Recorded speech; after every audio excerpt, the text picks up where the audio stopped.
Sljedeći pokus kojega ću izvoditi zove se model Kartezijevog ronioca. Što se tiče razumijevanja, dosta je zahtjevan pokus. Za izvođenje i nije toliko, a od pribora treba nam jednostavan, dakle, svakodnevan materijal.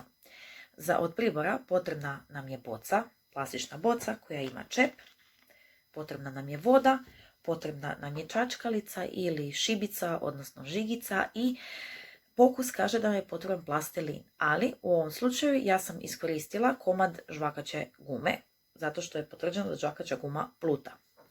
Dakle, potrebno je na kraj čačkalice, odnosno žigice, pričvrstiti kuglicu plastelina, odnosno ja sam pričvrstila običnu žvakaću gumu, tako da naš plovak može uspravno plivati u vodi. Ulila sam vodu u bocu, ne smijemo skroz do vrha, ali glavno da je većina boce, dakle, popunjena. Zatim stavljamo naš plovak u bocu. Evo ga, vidimo, naš plovak pluta. Moramo dobro začepiti bocu. Evo ga, dobro sam je začepila. I sada promatramo. Znači, naš plovak je tu. Moram dobro stisnuti, čvrsto stisnuti i promatrati što se događa sa plovkom. Dakle, plovak je potonuo. Kada otpuštam lagano stisak, tako se i naš plovak penje. Evo ga. Kompletno sam otpustila, ponovit ću još jedan postupak.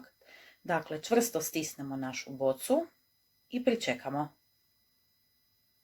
Evo ga, naš plovak ponovno je potonuo i polako otpuštamo pritisak te promatramo što se događa.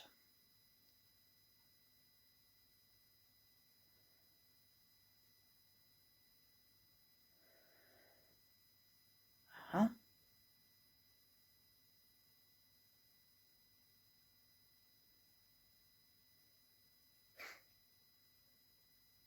Dakle, naš plovak se ponovno popeo.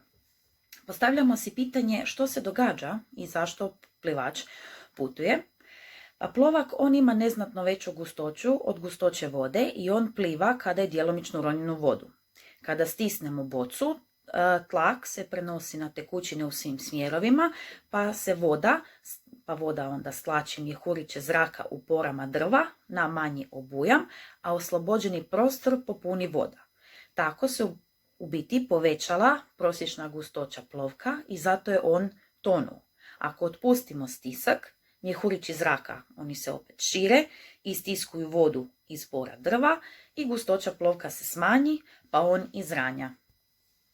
Naš pokus uspjeće ako je, odnosno kada je 10 do 15% duljine štapića izronjeno izvan vode. Dodavanjem plastelina postiže se da plivač stoji uspravno u vodi, ali meni je u ovom slučaju bila dovoljna i žvakaća guma. Jedna od zanimljivosti koja je vezana uz naš pokus je to da sve ribe, osim morskog psa, imaju riblji mjehur koji služi kao hidrostatički organ, odnosno riblji mjehur, on je tjelesna šupljina ispunjena plinom koja može mijenjati obujam i u skladu s time, dakle razlika uzgona i sile teže, gura ih gore ili dolje.